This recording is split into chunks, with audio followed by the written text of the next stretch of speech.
नमस्कार दोस्तों, आप सभी का स्वागत है आज के विचार में। आज का विचार है सिर्फ झूठ को ही विरोध का डर होता है। जैसे कागज के फूल और मिट्टी को पानी से डर होता है। अब बात करते हैं आज के विशेष दिनों की। तो 13 जुलाई 100 ईस्वी पूर्व रोमन लेखक जूलियस सीजर का जन्म हुआ। यानी ईस्वी पूर्व, यानी कि आज 23 में ईस्वी चल रही है, 22 सदियाँ होगी। ईस्वी सन जो चल रहा है उससे भी पहले 100 ईस्वी पूर्व रोमन लेखक जूलियस सीजर का जन्म हुआ। 13 जुलाई 1927 को भारत का पहला रेडियो स्टेशन चालू हुआ। 13 जुलाई 1929 को क्रांतिकारी शहीद जितेंद्र नाथ की ओर से पुलिस की ज्यादतियों के खिलाफ हड़ताल शुरू की गई, जो उनके शहीद होने तक बरकरार रही, जारी रही, और उसी वो भूख हड़ताल में शहीद हो गए। 13 जुलाई 1954 को अमेरिका, फ्रांस और बरतानिया की जनेवा में वियतनाम के बंटवारे पे सहमति बनी।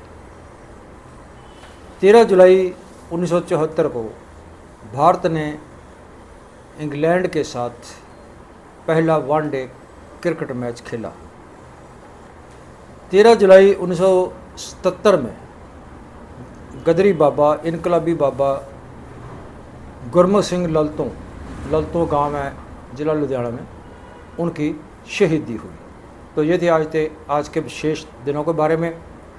अब बात करते हैं हमारे संविधान में धारा 295A। तो धारा 295A पूरे देश में धार्मिक, जैसे उससे पहले बात करते हैं कि पूरे देश में धार्मिक भावनाओं को आहत करने के या चोट पहुंचाने के जो मसले हैं, मामले हैं, वो दिन प्रतिदिन बढ़ रहे हैं। ये धारा क्या है, इसके बारे में बात करते हैं। इस धारा के अनुसार लिखकर, बोलकर, इशारों में, संकेतों में किसी भी तरह किसी की धार्मिक जो उसकी आस्था है, उसकी भावना है या उसका विश्वास है, उसको चोट पहुंचाने को, जो धार्मिक भावनाओं को ठेस पहुंचाना कहते हैं। तो जिसके लिए धारा 295A हमारे संविधान में दर्ज है, और उसके अनुसार जो उस व्यक्ति के ऊपर कार्रवाई की जा सकती है, जिसमें दोषी व्यक्ति को 3 साल तक की कैद, सज़ा और जुर्माना किया जा सकता है। तो दूसरी तरफ इसी संविधान में ये धारा 51AH वो ये कहती है कि हर व्यक्ति का, भारतीय हर व्यक्ति का जो दृष्टिकोण है, जो उसका नज़रिया है सोचने का, वो वैज्ञानिक होना चाहिए, मानवतावादी होना चाहिए, और खोज पड़ताल करने की भावना को विकसित करने वाला होना चाहिए। और जो हर व्यक्ति के, हर नागरिक के मौलिक अधिकारों की और उसको बात करने की, उनको कहने की, अपने तरीके से बोलने की पूर्ण आज़ादी जो है ये धारा देती है। संविधान ये इस धारा के अनुसार उसको आज़ादी देता है। मगर ये इसमें एक बहुत बड़ा फ़र्क है। ये दोनों ही धाराएँ जो है 295 ए और ये 51 ए एच, ये दोनों एक दूसरे के विरोध में खड़ी हैं, एक दूसरे की विरोधी है। तो जैसे जहाँ पे धारा 295 ये कहती है कि कहीं भी लिख कर बोल कर या इशारों में संकेतों में अगर आपको ऐसी बात करते हैं तो किसी को धार्मिक ठेस लगती है, चोट पहुंचती है, तो उसमें सज़ा है।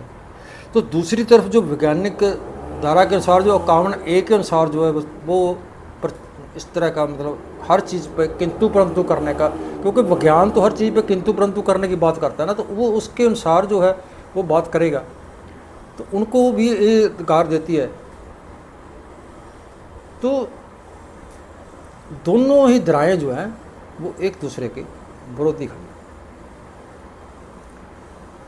तो इस तरह से ये संविधान में अधिकारों को जो वैज्ञानिक धारा के अनुसार जो काम करते हैं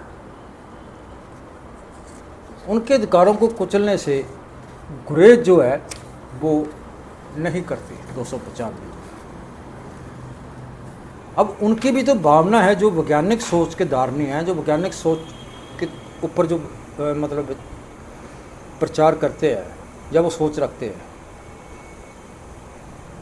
तो अब इनको जो राजकारी श्रेणी है वो जान करके, सब जानते हुए भी इसको ख़त्म नहीं करती। इस सभी विरोध को, जो आपसी विरोध है जो दोनों धाराओं का, इसको ख़त्म नहीं करती है। अब जैसे बात करें कि ईसाई धर्म में धरती को प्लेन बताया गया, लेकिन विज्ञान क्या कहता है? विज्ञान कहता है कि धरती गोल है। तो अब अगर जो विज्ञान कहेगा या वैज्ञानिक धारणा को कोई व्यक्ति कहेगा धरती गोल, हालांकि ये अलग मैटर है कि इसके पहले जब ये थ्योरी आई थी कि धरती गोल है तो तब बहुत सारे साइंसदानों को, विज्ञानियों को बड़ी सख्त सजाएं भी दी गई थी। तो अब जो व्यक्ति जो बात करेगा तो ईसाई धर्म को तो ठेस पहुंचेगी ना, क्योंकि वो तो इसको प्लेन मानता है, लेकिन धरती विज्ञान इसको गोल मानता है। तो इसी तरह जैसे बहुत सारे तांत्रिक बाबे, साध, पखंडी जो बाबे हैं, वो धर्मों के देवी देवते हैं, जो पीर फकीर है या उनके कोई गुरु है, आगू है, या उनके कोई धार्मिक ग्रंथ है, उनके बराबर आप बड़ा सा ऊंचा आसन लगा के बैठते हैं और लोगों को लूटते हैं, अपना जो वो चलाते हैं। तो जब इन बातों का विरोध किया जाता है, उन बाबाओं का, उन पखंडी साधु संतों का विरोध किया जाता है कि ये गलत कर रहे हैं, तब वो तो झगड़ा करते ही करते हैं, लेकिन उसके साथ लोग भी झगड़ा करने के लिए तैयार हो जाते हैं। तो बात यहाँ तक पहुँच जाती है कि इन्होंने हमारे बाबा को, हमारे तांत्रिक को, हमारे इसको ये कह दिया, हमारे धर्म को मतलब कह दिया, और हमारी भावना को ठेस पहुँचा दी, चोट पहुँचा दी। कितने सरकारी जो स्थान है, सरकारी जगह है, वहाँ पे कितने धार्मिक स्थान बने हुए हैं जिनके ऊपर कब्जा किया हुआ, बनाए गए। तो अब जब वहाँ पे बात आती है, अब जैसे सरकार में बात चल रही है कि नाजायज़ कब्जे क्यों है उनको छुड़ाओ, या छुड़ाए जाने का जो मुहिम चल रही है, तो जैसे वो उन स्थानों पे कुछ उन लोगों ने कुछ मज़ारे बना रखे हैं, कुछ और अपने डेरे बना रखे हैं, कुछ और स्थान बना रखे हैं। तो जब ये बात आती है कि भाई इनको हटा करके यहाँ से, तो यहाँ पे अच्छे काम के लिए, अच्छे कार्य के लिए जगह बनाई जाए, स्कूल कॉलेज बनाए जाए, स्कूल बनाए जाए, अस्पताल बनाए जाए, तो तब उनको उनकी जो भावनाएं हैं, तो वो कहते हैं हमारी भावनाओं को भड़का दिया। अब जैसे एक आम चर्चा चलती है कि जब अंग्रेज़ों ने भारत में रेलवे लाइन निकाली, भारत में सड़कें निकाली, तो अब अंग्रेज़ इस बात को अच्छी तरह भांप गए थे, वो अच्छी तरह जान गए थे इस बात को कि ये जो इनका जो धार्मिक अकीदा है, तो इनके ऊपर लोग बहुत जल्दी भड़क जाते हैं। इसीलिए ना बहुत सारी जो लाइनें आए और उसके रास्ते में जो कोई भी ऐसा स्थान आता था, कोई धार्मिक स्थान आता था, कोई डेरा आता था, कोई ऐसा मज़ार आती थी, तो उसकी साइड से उन्होंने रेलवे की लाइन या सड़क को निकाला। तो उसमें काफ़ी बहुत सारे मोड़ भी है, चाहे वहाँ पे एक्सीडेंट होते रहें, लेकिन उनका वो ख्याल रखा गया। अब उन लोगों ने भी, क्योंकि इस लोगों पर राज करना था। अब दूसरी बात एक इसमें ये आती है कि अगर जो व्यक्ति वैज्ञानिक सोच का धारणा का व्यक्ति है या और वो व्यक्ति है, उसके ऊपर तो ये केस लग जाता है। लेकिन बहुत सारे ऐसे केसों में भी देखा गया है कि एक आपस में ये धार्मिक जो लोग हैं, वक्रे अलग अलग जो मतलब धार्मिक फिरके के लोग हैं, वो भी एक दूसरे के ऊपर ऐसे दोष रोपण करते रहते हैं और ऐसे दोष लगाते रहते हैं। और उसके पीछे जो बड़ी भीड़ होती है, जो जिसकी गिनती ज़्यादा होती है, वो ज़्यादा इसको, उसकी ताकत ज़्यादा हो जाती है, वो हावी हो जाते हैं, और जिसकी गिनती कम होती है वो इस बात में चुप रह जाते हैं। तो ये अंग्रेज़ों का राज करने के लिए इन बातों को प्रमोट करना उनकी मजबूरी थी। लेकिन ये मजबूरी बाद में भी चलती रही। अंग्रेज़ चले गए, उसके बाद जो बड़े बड़े पूंजीपति, सरमाएदार और बड़े बड़े जागीरदार थे, जो रियासतों के मालिक थे, वो भारत की राजनीति में भारत के ऊपर उनका राज हो गया। राज तो वो पहले भी कर रहे थे, लेकिन आज़ादी के बाद वो उनकी रियासतें तोड़ दी गई, लेकिन आज भी वो भारत के ऊपर राज कर रहे हैं। उनकी जो बड़ी बड़ी ज़मीनें जगह थी, ज़मीन जायदाद थे, गांवों के गांव उनकी ज़मीनें थी, तो वो सारी की सारी रियासतों में, जो रियासतों में थी, वो भारत में मिला ली गई। लेकिन फिर भी उनकी जो जायदाद और उनके जो रस्म और रिवाज थे बड़े बड़े जागीरदारों के, राजाओं महाराजाओं के, तो वो वैसे ही बरकरार रहे। अब देश की बात करें तो हमारा देश जो भारत है, वो अलग अलग धर्मों का, अलग अलग मजहबों का, अलग अलग जातों का, जो उसमें बहुत सारी जात, मजहब, धर्म अलग अलग ऐसे भी हैं। तो यहाँ इनको मानने वाले लोग जो है वो गिनतियाँ हैं। तो अब जो बात उठती है कि भारत को हिंदू राष्ट्र बनाया जाए, अगर इसकी मांग उठती है तो दूसरे लोग भी इस तरह की मांग उठा सकते हैं। यानी कि ये एक बांटने वाला जो स्थिति जो है वो उसमें होती है। तो इसको ही रोकने के लिए भी कोई हिंदू राष्ट्र, कोई मतलब और अपने ईसाई राष्ट्र की या कोई मुस्लिम की या हिंदू से जितने भी धर्म हैं, वो आपस में ऐसा उनका झगड़ा ना हो, तो संविधान जो बनाया गया उसको धर्मनिरपेक्ष का नाम दिया गया। यानी कि वो उसको धर्म से अलग धर्मनिरपेक्ष का नाम दिया गया, जिसमें कि सभी धर्मों का सत्कार किया जाता है, लेकिन वो किसी धर्म की नुमाइंदगी नहीं करता। संविधान जो है किसी धर्म की नुमाइंदगी नहीं करता। तो अब संविधान के होते हुए भी, इसके चलते हुए भी, अब जो इसकी ज़रूरत है, अब भी ज़रूरत है, जो उस सरमाएदार की, उस राज प्रबंध करने वाले लोगों की भी ज़रूरत है संविधान को। ये समय विरोध वाली जो बात हमने स्टार्टिंग में की है, तो वो उसको जारी रखना अब भी उनकी मजबूरी है। इसलिए इनको मतलब बार बार इसको रखा जाता है और इसको रखा गया है अब तक। लेकिन अब हुआ क्या है कि उसके बाद जो धर्म और राजनीति एक साथ हो गए, इनका आपस में ये कह लो कि समझौता हो गया या इकट्ठे हो गए। तो ये आज हमारे देश में चल रहा है। तो यही कारण है कि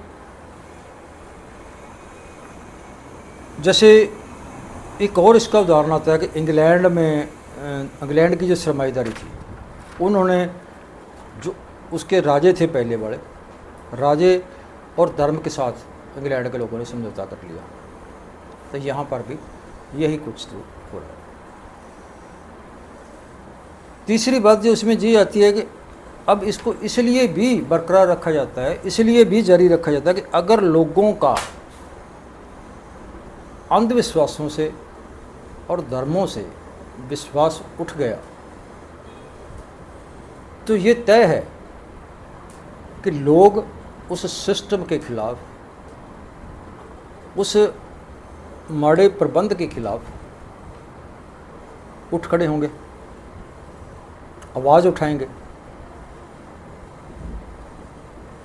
जिसका नतीजा जो है वो राज कर रही श्रेणी या वो सरमाईदार लोग हैं उनके लिए बुरा होगा। लेकिन जैसे ही लोग इन मसलों को, जैसे अपन मान लें कि गरीबी, भुखमरी, बेरोज़गारी, महंगाई या और जैसे मुद्दे हैं, जैसे मुद्दे मतलब लोगों के दिमाग में आते हैं और लोग इसके ऊपर आवाज़ उठाते हैं और उठाने की कोशिश करते हैं, तभी फिर ये ऐसे मुद्दे जो उछाल दिए जाते हैं धर्मों के नाम पे, जातों के नाम पे, मजहबों के नाम पे। इसलिए इसको जो बरकरार रखा गया है, तो अंत में ये कि जो संविधान की निरपेक्षता का भरम है कि इसका जो बराबर की जो बात करते हैं 51 धारा की और 295 की, तो इसमें उन लोगों को भारत के लिए, भारत की अच्छाई के लिए, भारत को आगे बढ़ाने के लिए, क्योंकि अब जो है विज्ञान का युग है, तो इसमें उन जो धर्मनिरपेक्ष लोग हैं, निरपेक्ष लोग हैं, जो निष्पक्ष लोग हैं, जो उन व्यक्तियों को और जो वैज्ञानिक संस्थाएं हैं जो इसका प्रचार करती हैं, उनको ये 295A धारा को ख़त्म कराने के लिए आगे आना चाहिए। जैसा 295 और 51A के बारे में। तो अब ऐतिहासिक सच्चाई की एक और बात करते हैं। तो पंजाब में एक मुजाहरा लहर चली थी। तो आपको मैं बता दूं कि मुजाहरा लहर इसको पंजाबी में कहा जाता है। इसका हिंदी में जो तर्जमा है, तो हिंदी में इसको जो बंटवारे पे ज़मीन जो है, बटाई पे ज़मीन जो, क्योंकि यहाँ पे बहुत बड़े बड़े जागीरदार हुए हैं। पहले राजे महाराज होते थे, फिर राजे महाराजों के नीचे जागीरदार होते थे। जागीरों के नीचे जो किसान था, जो बंटाई पर खेती करता था, तो किसान को उन मालिक, वो कोई और होता था, मालिक उनका जागीरदार होता था वो, या बड़ा जो पूंजीपति, बड़ा सरमाएदार होता था, और उसके ज़मीन में जो खेती करता था, किसान खेती करता था, तो बटाई पर खेती करता था वो, और उसको कुछ हिस्सा जो फसल होती थी, जो पैदावार होती थी ज़मीन में से, उस पैदावार में से कुछ हिस्सा उसको दिया जाता था, लेकिन उसको मालिकाना हक नहीं था। तो आज़ादी के बाद भी ये बरकरार था, चाहे आज़ादी के बाद वो जागीर ख़त्म कर दी गई, जिसको पूरे भारत में मिला लिया गया, लेकिन वो जो जागीरदार, उसके जो मालिक थे, वो मालिक वैसे के वैसे ही जो उन ज़मीनों के ऊपर काबिज थे। तो तब एक लहर चली थी जिसको मुजाहरा लहर कहा जाता है, वो पंजाबी में मुजाहरा लहर आती है, लेकिन वो किसानों को उसका मालिकाना हक दिलाने के लिए वो लहर चली थी। तो इस बात का जो युवा पीढ़ी है, आज की नई पीढ़ी है, उसको शायद इसका मालूम नहीं है। बहुत कम लोगों को इस लहर के बारे में मालूम है। तो ये 1948 में शुरू हुई, 1948 से 1952 तक ये लहर चली, जिसमें बटाई पे काम करने वाले लोगों को उसको मालिकाना हक दिलाने के लिए, तो उस संघर्ष में, उस लड़ाई में 784 गांवों के जो किसान थे, 18 लाख एकड़ ज़मीन जो थी उनको मालकी के हक दिलाए गए, और वो मालकी के हक उन कामरेडों ने, जिनको खब्बे पक्षी भी कहा जाता है, उन कामरेडों ने उन 18 लाख एकड़ ज़मीन का जो बड़े भूमाफिया से, बड़े पूंजीपतियों से ज़मीन, जो किसान हलवाक थे, उनको वो ज़मीन दिलवाई गई। तो उसके लिए बहुत लंबा चौड़ा संघर्ष लड़ा गया, और उस संघर्ष को ही पंजाब में मुजारा लहर कहा जाता है। तो उस लहर की अगुवाई जो थी वो कामरेड तेजा सिंह स्वतंत्र, कामरेड जगीर सिंह जोगा, कामरेड धर्म सिंह फक्कर जैसे और भी उनके बहुत सारे साथी थे, जिन्होंने एक बहुत लंबा संघर्ष इसके साथ किया। और उस संघर्ष के चलते तो उनको जो बड़े बड़े भूमाफिया थे, जागीरदार, पूंजीपति जागीरदार थे, वो बड़ी ज़मीनों के मालिक थे, आखिर उन लोगों को वो अपनी ज़मीनें जायदादें छोड़ करके भागना पड़ा। तब उस वक्त पंजाब में जो था, पटियाला जो शहर है, पटियाले में पटियाले का राज था, चला गया। तो उनको वहाँ पे बहुत सारे चले गए, वहाँ से भाग करके अपनी जगीर, अपने महल छोड़ के। 1953 में मानसा शहर, तब शहर था जो अब ज़िला बन चुका है, तो वहाँ पे दशहरा ग्राउंड में एक बहुत बड़ी कॉन्फ्रेंस करके उस समय के जो माल मंत्री थे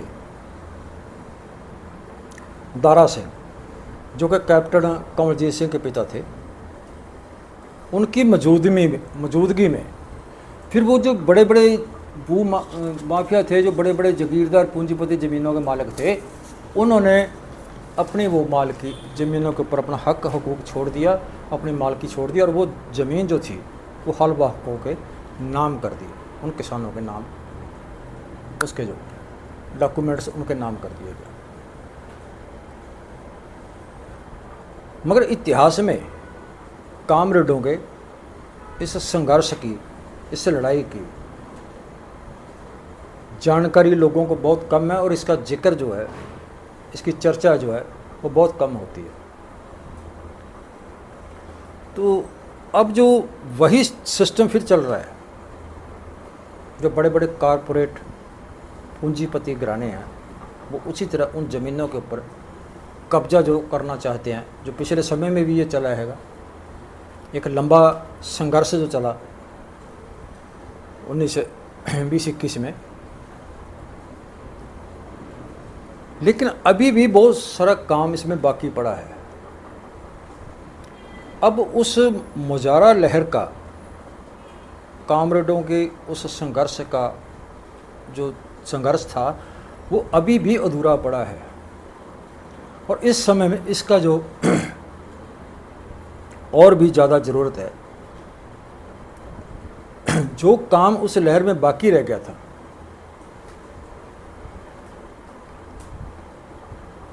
वो 1972-76 में किया गया। तो लुधियाना ज़िला है जो पंजाब में काफ़ी बड़ा,